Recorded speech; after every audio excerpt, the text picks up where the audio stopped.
Welcome, everyone, to Bedtime Mysteries with Andreajohnsonbooks. I am Andrea Johnson, your host for this evening, and the purpose of this nightly interlude is to help my audience go to bed with a simple thought. Who is it? My short bedtime mysteries will leave you with many questions. You will always end the evening with something to ponder or decipher.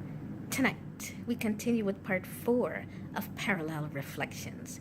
A family man living an everyday normal life wakes up into something that cannot be explained. What has always been the same is now in question, as this very man finds himself the primary suspect in a multiple homicide investigation. Last we left off, it was Brad Foster that showed us a different point of view, and his belief that the largest corporation in the state is somehow the ringmaster in his very own deadly circus. Our story now moves on to an inquisitive detective, one that believes strongly in selective observation.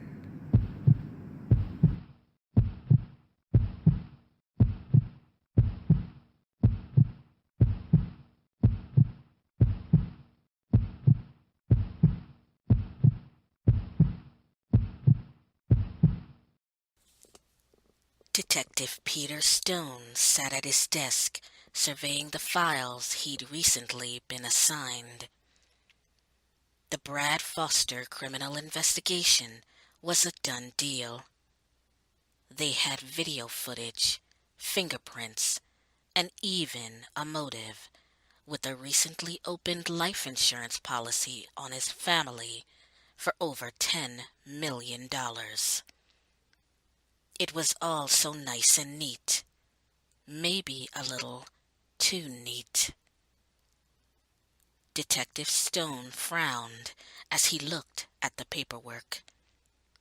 He always enjoyed a good challenge, and this one wasn't giving him any. In all his 15 years on the force, when all the pieces seemed to fit, that's when the puzzle was most compromised. Nothing ever came together so perfectly, and everyone seemed a bit too eager to wrap this one up. And that was why he decided to take a closer look. There was something that kept nagging him at the back of his mind. He just couldn't put his finger on it at the moment, so it was time to dig a little deeper. Opening a separate folder, he looked at Charles Thompson's testimony. Everything appeared to be pretty matter-of-fact, except for one thing.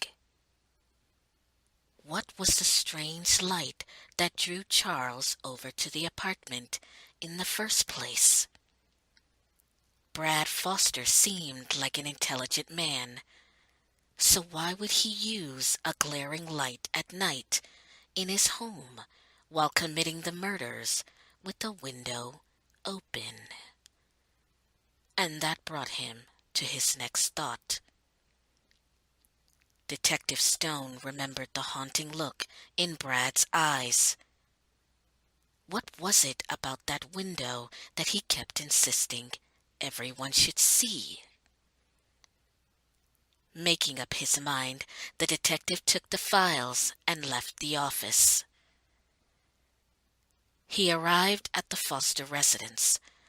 The crime scene tape was still blocking the door.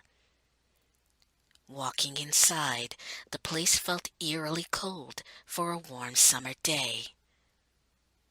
He carefully avoided the dark spots and tape where the family members had lain. He headed straight for the bedroom window. He stood before it, bending and peering at it closely. The window was still open, the curtains motionless, frozen, hanging limp and undisturbed. There was nothing unusual about it, not even a smudge against a perfectly clear glass. Detective Stone blew out a breath of impatience. He prepared to move away when suddenly his gaze settled on something. It was distinct and prominently displayed against the window. Something he'd seen before, but had not registered until now. The detective's heart leaped into his chest with adrenaline as he stared, knowing now that his suspicions were confirmed. Straightening from the window, eager to get back to the station now, he turned around to leave the apartment. The sudden blow to his head caused the blood to splatter across the window pane. The curtains moved for the first time, billowing gently like a dance, covered in a pattern of red. A gloved hand finally closed the window.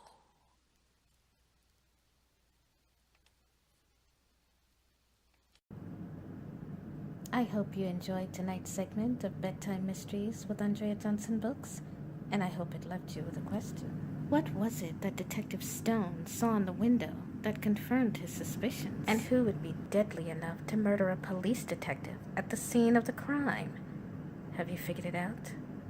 Tune in next week for the continuation. Bedtime Mysteries can be seen Monday nights at 8 o'clock Central Standard Time. Please like my page on Facebook at Andreajohnsonbooks. You can also follow me on Twitter at AuthorJohnson78 or on Instagram at Andrea the Creative Author. You can also visit my site at Andreajohnsonbooks.com. I wish you a good night, sleep tight, and don't leave your windows open tonight.